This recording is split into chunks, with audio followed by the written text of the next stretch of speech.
but go down these little rabbit holes of her promiscuous thoughts on one of these.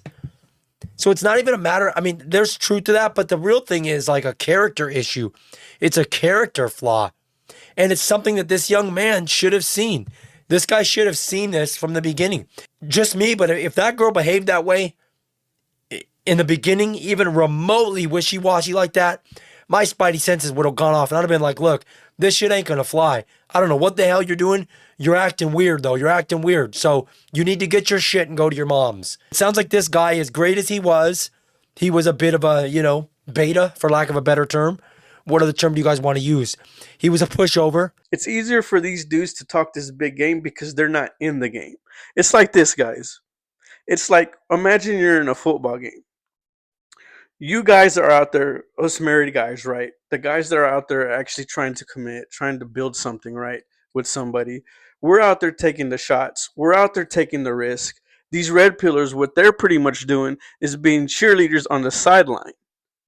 They're not in the game. They're out of it, trying to give you guys advice. So I got another red pill video for you guys. If you watch my videos, you're starting to hear me refer to red pillars as pretty much male feminism. It's a lot like feminism, just for males. And I don't mean that as personal attacks on these guys, just more of the movement, the way it's going, and how it's affecting men. I think it's safe to say now that's pretty much what it is. This video is going to be about this 22-year-old's divorce, and he's going to say why, what happened, and he's going to give his take on it. So we're going to see his advice, and then I'm going to give you my advice as we go. For those of you that are new to my channel, this channel is about calling out the red pill lies and myths. Other channels out there that try to teach men how to be men. I also call out false teachers from Christianity. So if this is what you're about, then you come to the right place. So if you guys like the content that I'm putting out, consider hitting that like, subscribe button. All right, let's get into the video. Why I got divorced at 22 years old. This video was sent in by a subscriber, Nate. Shout out to you, Nate. I appreciate it. And in case you guys are wondering, yeah, I'm still getting over this cold. I still sound like a chain-smoking lunch lady. Forgive me. I'm going to do the best I can to get the content out now that I'm able to somewhat talk. This is a long video. I'm starting it a little ways in, so I cut the kind of intro out. And I'm not going to play it all the way through because there's a point where I can stop and make my point when he has said enough. But this is a really good video and a really good story. Keep in mind, before we get started, this is a handsome, well-spoken, deep-thinking 22-year-old man.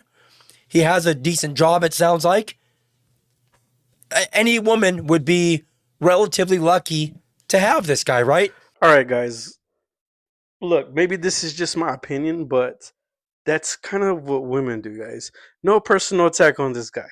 Look, man, I'm not trying to attack you here. I'm just attacking your logic. So keep that in mind. Don't take these personal. Don't take my content personal, guy. But here's the thing. Imagine you're with the guys, right? And you're like, oh, man, he's so brave and he has a good job and like a woman will be lucky to have you. To me, that's kind of feminine, guys. That's what women do. This is why I tell you guys. I mean, it's more like male feminism to me. I'm sorry if y'all take offense to it. I'm sorry, guys. It's nothing personal, okay? Women do that, guys. Maybe it's just my opinion, I guess. I don't know. Another thing, man. This is a 22-year-old, okay? It's not a good idea to take these 22-year-olds, these young guys and women, to use them as an example. Because one thing you have to understand, guys, is they're young. At this age, you're way more likely to do stupid things, make bad decisions. You're gonna regret a lot of things in life. I mean, they're young. They have a lot to learn. Notice these red pillars use a lot of young people. They use a lot of young women and young men to push this trend, right? I got divorced at 22 years old. So I got married May 17th of this year. And shortly before that, my wife, or ex-wife, started a new job. And that's important to know. So we end up moving into our apartment together in mid-July. I believe it was July 16th. Between the when we got married and that time, we were living with my parents. So we move in about 2 weeks after that. my wife has just a breakdown, comes in my office, has a breakdown about, I feel like we might have rushed into this. We did things too soon, blah, blah, blah, blah, blah. And it wasn't like we need to split. It was just, I'm freaking out. It's like, okay, let's talk through it. And about a week later, she apologizes, says, hey, I think I was just having kind of a mental breakdown. I'm like, hey, that's fine. I get it. It's scary times. I had a freak out. I think it was like the third night that we were staying in the apartment, just about like, missing my family. So some time goes on, and now we're in August, and there's another freak out. And I feel like we rushed into this, blah, blah, blah. Well, we meet with our premarital counselor. Well, our counselors, I guess, but they did our premarital counseling. We talked through, and they're like, hey, this is super common. We see this in young married couples all the time. Let's, set some expectations for one another just so you guys can help each other out. And we did. And, I think in my head, things are going great. Okay, so Monday, September 15th rolls around, and I leave work a little early. She tells me that she wants me to come home so we can talk. And so we go home, or I go home, and I get there, and she's like, hey, I'm not ready to talk just yet. Go play the game. So I'm like, okay, I play the game for an hour. Go back in. Hey, I'm not ready to talk just yet. Go play the game. Okay, go back in for an hour. So before he goes any further, let me stop to say this kind of behavior, I feel bad for the guy, but you can't let this shit slide. If somebody's acting this wishy-washy, this 1 foot in, 1 foot out, this sounds painfully obvious that there was red flags. Painfully obvious that the spidey senses should have been going off. And I would argue those were probably there before you got married, right? Wouldn't you guys say it's probably safe to say those spidey senses were probably going off, or they should have been going off before? So this is often what these red pillars will always do, and they say you can't let this stuff slide. This is behavior you can't let it keep going, and that's just not reality, guys. You can do that, but all your wife's going to do is shut down, and it's going to make things worse. It's not reality, guys. So this guy's probably never married, or if he was probably been divorced. Here's the thing, guys. They're young. I can tell you right now what's the problem. One of them is not ready to settle down, maybe both. He was not ready to get married. She was not ready to get married, obviously. But they're young, man. Like I said, you're gonna make mistakes like this. And to me, it's obvious they weren't ready. Just to kind of collapse all this down, eventually after like a week or so, she moves back in. Things are going great. I'm cooking dinner every single night, right? She did almost nothing around the apartment, and I would complain about that because it's like, but I was like, you know what? I don't care. Cooking, cleaning, everything, laundry, everything. I'm doing everything, right? I like made up her closet for her and stuff and whatever. I'm just like, I'm trying to show her whatever it is that you need, I'm going to do. And I just start working on myself and start trying to be, the best husband that I could possibly be. And it's stuff that I should have been doing beforehand, but it's like. Hold on. So that right there, notice what he just said there, what I've talked about before. He's working on himself to be the best husband he can be. Basically, he's dialed in and focused on being the best version of him so it can benefit his wife, so it can benefit her. And that's great. A sweet thing to say, a sweet way to be, but that's not reciprocated. It doesn't sound like she's thinking that way. This guy's sitting here telling us, I'm diligent, working hard at being the best version of me so it can benefit my wife. Yeah, well, sure isn't the way she's thinking. I mean, this guy, I don't think he's married. He was ever married before. It doesn't sound like he's ever been married. I could be wrong. But it doesn't seem that way to me. It seems like he's speaking from a guy who doesn't have the experience, to be honest. The same red pill stuff, man. You're doing all this. You're working on yourself. She's just not reciprocating more. And it's just like, it's the same mindset that these guys have. And look, man, there's something obviously going on. Whether he did or didn't do those things that he said he's doing, it would not change nothing. What's going to happen is still going to happen. What's bothering her is still going to bother her. It makes no difference. It makes none. It doesn't matter if you're a tough guy or you're this alpha guy. If you can still run into these same problems. It doesn't matter. In the car, I've been lying to you.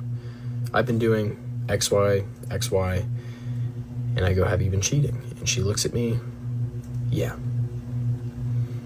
With who? It's her boss.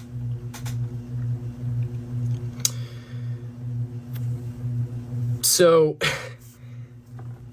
So yeah, so she says that. And, I've always been a very emotional person, but in that moment, I couldn't cry. I couldn't get angry. All I could do was drive.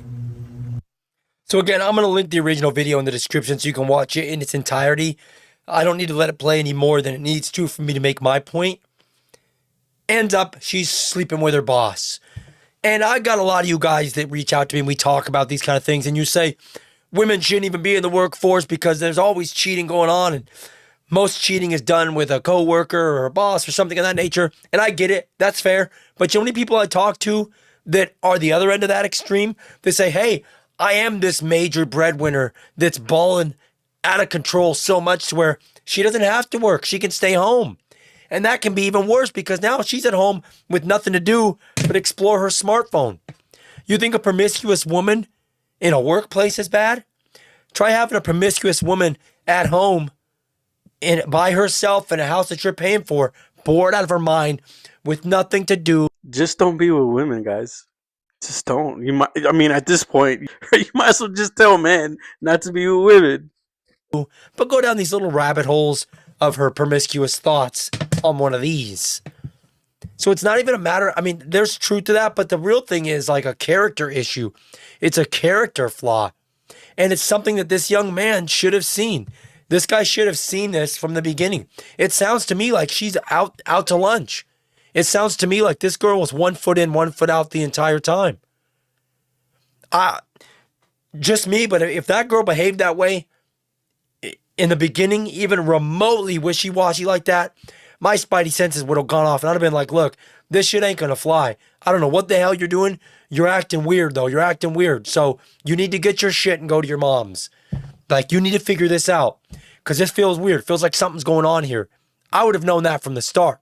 I would have felt that from the start. It sounds like this guy, as great as he was a bit of a, beta, for lack of a better term. What other term do you guys want to use?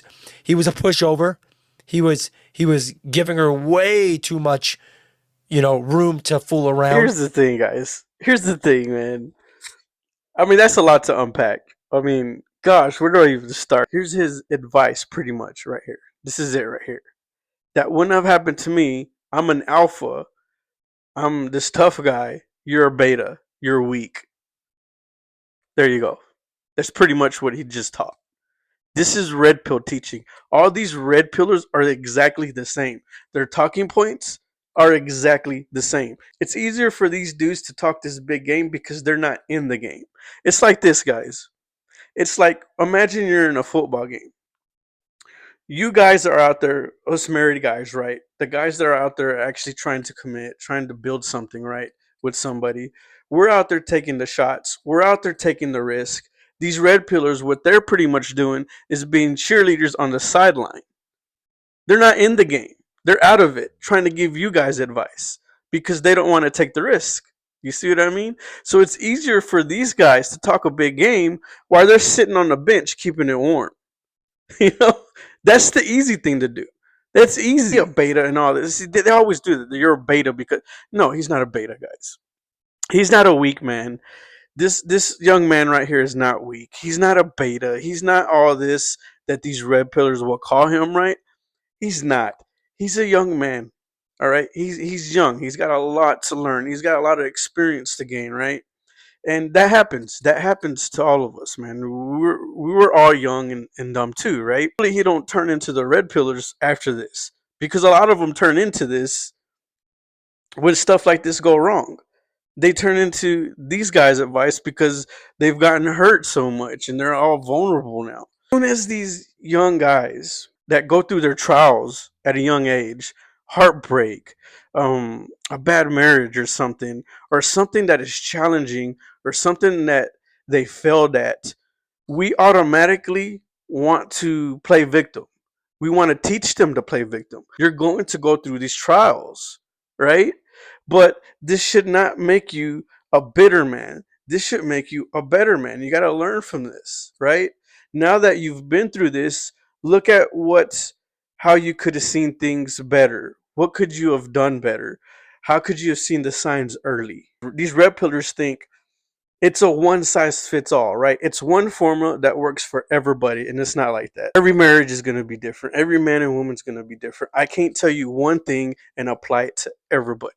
You guys, I could teach you the morals, I could teach you the foundation, I could teach you the duties between a man and a woman in marriage, but I can't show you how to do it. And neither can these guys. That you will learn through time, if that makes sense. That's all I got for you today. Don't forget to like, comment, subscribe. I see y'all guys on the next one.